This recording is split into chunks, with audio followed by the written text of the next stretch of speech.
What's up everyone, it's Dakota and welcome back to another Pioneer video. And as you know, we are all tier 1 gamers here. We only talk about the very finest decks that could possibly exist in the Modern and the Pioneer format. But as you know, I'm kind of a silly guy. And this deck, while not necessarily, tier 1 by any stretch of the imagination, doesn't have any huge results in any challenges or anything like that. This deck was kind of theory crafted by Doomwake and Aspiring Spike and things like that. A lot of the players that are playing this sort of deck, and it's playing some very powerful cards from Outlaws of Thunder Junction, cards that I don't think at first people really thought had a home anywhere or had very powerful effects, but you just had to find ways to kind of continue to trigger them and kind of get them going, and I think we found a pretty good shell for that. So today we're going to be talking about the Golgari Crimes deck for Pioneer. This list in particular getting 8th at a Pioneer RCQ. Not sure exactly where the event is or whatnot, but as you can kind of see on the side, 61st place in the Pioneer Challenge over the weekend and 58th in another one as well, about a week ago. While obviously not very impressive results when we look at things like, Is It Phoenix and Rakdos Vampires, Amalia and whatnot, where they always seem to be having at least 1 or 2 copies put in the top 8. This deck in particular, I think just does a few things that are very powerful and just kind of snowballs pretty well if your opponent is unable to adequately interact with the permanents and stuff that you're putting into play.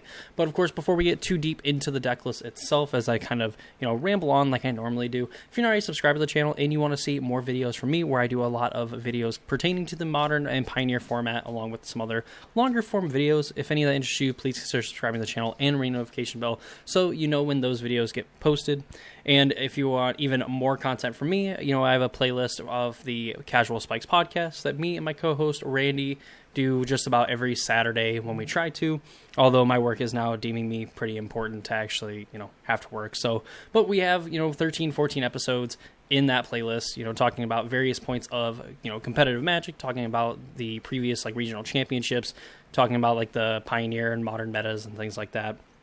So if you want to go check those out, we have a playlist for that as well. But anyway, let's go ahead and get to the deck, Golgari Crimes. So for those of you that, you probably know at this point what crimes are, because it was a pretty big meme when we finally figured out what exactly crimes meant in Outlaws of Thunder Junction. If you target anything that your opponent controls, or any zone that they own, you end up committing a crime. Whether you counter a spell, you kill their creature, you exile a card from their graveyard, you target them with a spell, whatever the case is, no matter if, it doesn't have to necessarily deal damage, whatever like that. If you do any of those things, it is considered committing a crime. And there are cards in Outlaws of Thunder Junction that give you value or give you something extra when you cast spells that end up committing crimes. So the big one and kind of the reason for this deck existing, and one of the bigger payoffs in the deck, is Free Strider Lookout. So Free Strider Lookout is a 3-mana 3/3 with reach human rogue that whenever you commit a crime, you look at the top 5 cards of the library, you put a land card from among them onto the battlefield tapped. The rest of the bottom of your library in a random order. This ability triggers only once each turn. There's a lot of these cards that are kind of held back by this once per turn kind of effect. So to really get full value for Free Strider Lookout, you have to find different ways to commit crimes not only on your turn, but on your opponent's turn as well, to basically ensure that you can make extra land drops every turn. Of course, you're getting a land out of your deck, every other turn, where you're playing up to 3 lands. You're going to eventually be able to cast more spells. You're going to end up, having a higher chance of drawing more spells because you have less lands in your deck, so on. So with things like this, we want to commit multiple crimes. Easy ways that we can do this on our turn are some of the deserts where I do not know them offhand, so we're just going to kind of look through them real quick.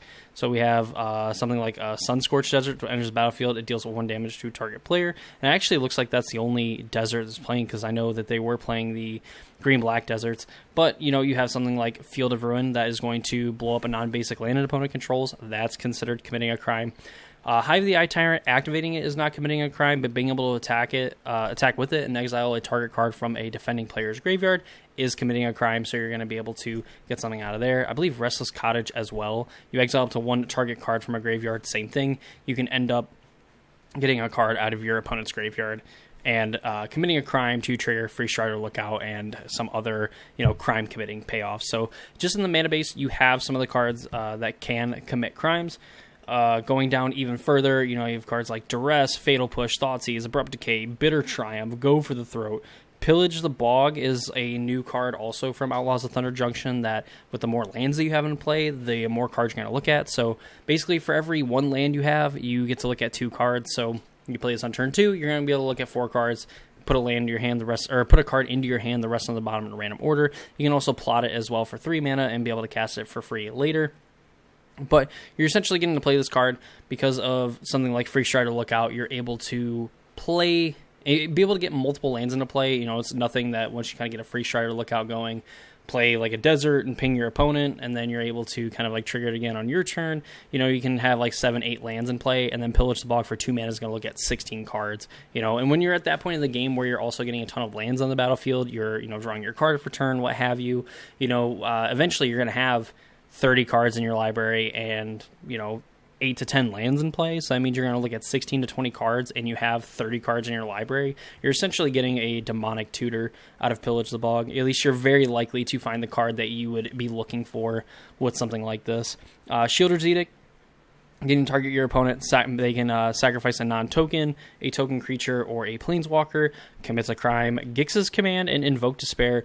Some pretty big spells at the top end, and we haven't seen Invoke Despair in a while, and it forces target your opponent, so it's going to commit a crime, and then you're going to potentially, you know, draw up to 3 cards and have them lose 6 life, on top of getting to also commit a crime and get to do things in that sort of way. Gix's Command, pretty good at just kind of doing a little bit of everything. You know, put 2+1/+1 counters up to 1 creature. It gains lifelink until end of turn. So you could put something on like Free Strider Lookout, ends up being a 5-power creature. You can return 2 creature cards from your graveyard to your hand. Each opponent sacrifices a creature they control with the highest power among other creatures they control. So Gix's Command does a pretty good job of getting rid of cards like Vein Ripper with some of the variants of Is It Phoenix playing Prof's Eidetic Memory. You know, you can then kind of snipe and pick off some of the Ledger Shredders and stuff that they just kind of like pile counters onto while they just naturally kind of like play their spells. Even if they don't have Eidetic Memory, it always seems like cards like Ledger Shredder end up growing to be 4, 5, 6 power creatures. So Gix's Command, while, you know, Vein Ripper being a 6-mana spell versus like a 2-mana spell, it accomplishes all the same. And getting to choose a second mode as well that is going to kind of help you out by, you know, getting to buy back some of the creatures that might be in your graveyard that are going to be very helpful to you, or just putting a bunch of counters on a creature and then just being able to smack your opponent for a ton of damage and kind of get things going. Another card, and one that players had played with, and something that you see a lot, and it's kind of busted in this deck, is the card Scrabbling Claws. So for 1 mana, you can tap it. So 1 mana artifact, you can tap it to exile a card from their graveyard. So you target a player. So like they get to choose the card, but you're targeting them, which means that you're committing a crime. And then you can pay 1 and sacrifice Scrabbling Claws, and you target exile a specific card from a graveyard and then draw a card, which also means that it commits a crime by targeting a card in your opponent's graveyard. But this is like a way that, you know, you can play this like on turn 1. Just put it into play. It's not really going to do anything, obviously, as far as, you know, getting to play like Thoughtseize, Duress, what have you on like turn 1.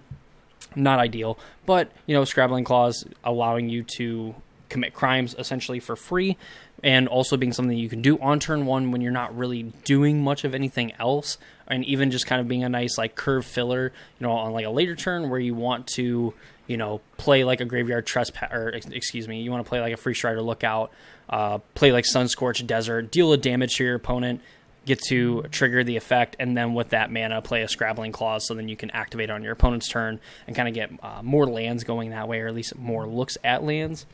So pretty nice kind of like setup we have here with like a lot of these spells. Very powerful, very good on their own. Obviously have a lot to do with committing crimes and getting value from your Free Strider Lookout. Of course, that is not the only creature in the deck. As you can see, there's like a ton of these other creatures here that are absolutely, you know, great kind of like mid-range, like grindy creatures. We have Caustic Bronco, a 2-mana 2/2, Snake Horse Mount, the Snorse, whatever you want to call them. Whenever it attacks, you reveal the top card of your library and put it to your hand. You lose life equal to that card's mana value, and if it isn't saddled, your opponents lose that much life. So, you know, it has Saddle 3, so like Free Strider Lookout, Mosswood Dread Knight, if it wants to come up here, is also a 3-power creature. Glitza the Sunslayer, Graveyard Trespasser, Karavak, whatnot. All these creatures, and even like the tokens that Gissa will make from, you know, her committing crimes, as long as she's on the battlefield, can also mount the Caustic Bronco, which means that you can kind of, you know, get to a point where like you're going to draw extra cards and your opponent's going to potentially lose life, especially if you're not really looking for necessarily that offense. While it does kind of get outclassed in kind of like the mid to late game, really, if you get like a few attacks in with this thing, and then on top of that, just get to drain your opponent for some life as well, you know, that's going to be some pretty good value. You're going to be up on cards that way. Even if you don't, and you just have this and you're drawing extra cards, I mean, like Dark Confidant, even though I don't think is necessarily like a very good card in today's like Magic settings, like whether you put in like Pioneer, currently in Modern, even maybe in Standard, it's not that good. But Caustic Bronco just, you know, seems like it's really good. Maybe Dark Confidant would be good in Standard, but, you know, Caustic Bronco seem to be finding a home, you know, in Pioneer in this, you know, relatively small role. You have Mosswood Dread Knight, which we talked about just a little bit ago. For 2 mana, you can draw a card and you lose 1 life, you know, totally fine. And then it's also a 2 mana 3/2 trample that when it dies, you can cast it from your graveyard as an adventure until your next end step. So this is like a way that you're able to kind of get some card advantage going. You know, again, at the cost of some life, but, you know, again, getting to get some card advantage, get a 3/2 down, it's a decent body that, you know, on top of also, you know, being able to block and attack very well. You can then, you know, if it dies or you trade it off in combat, you know, you're able to put it on an adventure again and then cast the Mosswood Dread Knight again later, just making it a very annoying threat to kind of deal with. You have Glissa the Sunslayer, 3 mana Phyrexian Zombie Elf, First Strike Death Touch. Whenever it deals combat damage to a player, you draw a card, lose a life, destroy target enchantment, remove up to 3 counters from target permanent. So, like, the last one, remove up to 3 counters from target permanent, you're going to be able to target anything of theirs, and even if they don't have any counters to begin with, you're still able to target them. You can remove up to 3 from them. That's going to allow you to commit a crime. Also, if they have an enchantment that you want to deal with, this being like the Pioneer format, you know, you could blow up something like a Fable the Mirror Breaker with this, or they're going to have to trade off their token at the very least. But, you know, with the plethora of removal spells that we have, you know, you're able to kind of like get through, punch in, and hit your opponent and get rid of some of their annoying permanents that, again, are going to allow you to commit crimes. And then, you know, in the worst case scenario, you're going to be able to draw a card and lose a life as well, and again, kind of keep that card advantage going, which is where some of these like mid-range, like grindy type decks kind of like fall out, is they need a good way to get some card advantage, and between like Caustic Bronco, Glissa Sunslayer, you know, you can kind of get some nice card advantage going, and Mosswood Dread Knight as well. Graveyard Trespasser, 3 mana 3/3, you know, ward of discard a card on both halves, and then on the front side, whenever it enters the battlefield attack, you exile to 1 target card from a graveyard. If it's a creature card exiled this way, an opponent loses 1 life. Each opponent loses a life and you gain a life. And on the backside, you're able to exile 2, and then, you know, you're able to, you know, drain your opponent for 2 life and gain 2 life if you exile 2 creatures and whatnot. This is another way to commit crimes. It's an annoying body. It's an automatic 2-for-1 on your opponent. And, of course, with your discard spells and a lot of the other threats in the deck, like, this is kind of like somewhere in the middle where definitely this compared to something like Gissa or maybe even Karavek or Free Strider Lookout, I would say that this is kind of like in the middle tier of like cards that you want to be dealing with. But the fact that it is in kind of that middle tier is going to apply a lot of pressure, being a 3-power creature turning into a 4-power creature, exiling cards from your opponent's graveyard, which means that you're triggering crimes, which means that your Free Strider Lookouts and your Gissas are getting value that way, while them still being kind of like the main target. Maybe not compared to like Free Strider Lookout, but again, like, you're just going to force your opponent to kind of have to pitch cards and use extra resources to get rid of it, so it ends up just being a very hard creature to deal with, where even if you have an answer for it, it never really feels good having to answer it in that way. Karavek the Punisher is another like crime committing, you know, value engine. And whenever you commit a crime, you exile up to 1 target black card from your graveyard and copy it. You may cast a copy. If you do, you lose 2 life. So this is kind of a way that you can, you know, like, cast a Fatal Push on one of your opponent's creatures. You commit a crime with Karavek, you can exile like Abrupt Decay, and then you can cast Abrupt Decay to get rid of something, and then that's also committing a crime. So you can kind of like go through and like, yeah, you're going to end up losing 2 life for each copy that you end up casting, and you have to pay mana to cast those copies. You are able to kind of like snowball this and just kind of like, okay, you know, you double up on like your Fatal Pushes, Abrupt Decays, and what have you. Thoughtseize could be the same way, where like you Thoughtseize your opponent, And then you're able to, cast a black card from your graveyard. So you can cast something like a Gifts of the Hellraiser, Graveyard Trespasser, Caustic Bronco, what have you. I don't know if you can actually target the sorcery side of Mosswood Dread Knight. I don't think that you can, but, most of the time you're going to be able to kind of keep this going anyway. But, we have a plethora of, like, black spells that we can exile and recast with Karavek, especially, like, in the late game when we have all this mana. They're able to kind of cast a bunch of removal spells and discard spells while also getting to potentially cast, like, Invoke Despairs and, like, Gix's Commands and things like that. Finally, Gifts of the Hellraiser, 5 mana, 4/4, ward, paying 2 mana and 2 life, so both very annoying ward costs to pay. Giving your skeletons and zombies you control +1/+1 and menace. I don't know how many, I don't think there's, like, really any. Oh, I guess, like, Glissa is a zombie. But a lot of these creatures, like, you're not going to get a benefit from Gissa. But the fact that every time you commit a crime, you make two zombie, blue-black zombie rogue creature tokens, and this ability triggers only once each turn. But again, thanks to, like, Scrabbling Claws and some other effects, we're able to commit crimes every turn. So, like, Gissa is going to add 6 power, every turn cycle, and essentially be a lot better version of the Black Titan. Of course, I can't remember. Grave Titan, that's what it is. Which, is nice. And of course, like, giving those creature tokens evasion. I mean, a 3/3 menace, like, they're at least going to trade with, like, one creature, and, you've only committed not very many resources to, like, continually get those cards going. So, like, this can snowball out of control and absolutely take over a game if your opponent's not able to answer it. Sideboard, Fatal Push, Pick Your Poison, Ray of Enfeeblement. Being very good against, like, the white creatures. We have Blot Out for, mainly, I would say, the, like, Rakdos matchups.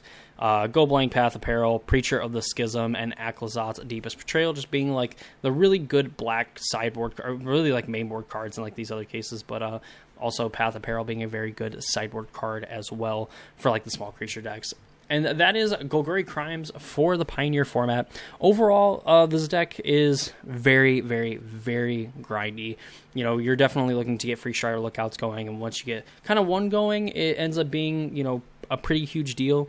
But when you get, like, a second one going, or maybe you can pair, like, one with, like, a Gissa, Hellraiser, you're just generating so much value for, no further investment a lot of times, because, again, your lands are able to commit crimes, your creatures are able to commit crimes either when they attack, whenever they connect, what have you. A lot of your spells are very powerful, discard and removal options, while, again, committing crimes to then ramp you even further, to then turn your Pillage the Bogs into essentially demonic tutors, and just kind of, like, keep things going. And of course, with, like, Karavek, you're able to Thoughtseize your opponent, get rid of something, and then, like, exile Pillage the Bog, and then they can, like, recast Pillage the Bog and whatnot. So, I mean, this deck definitely has a few different chains and, like, roads that you can go down to, again, like, increase the amount of value that you're getting from casting these spells.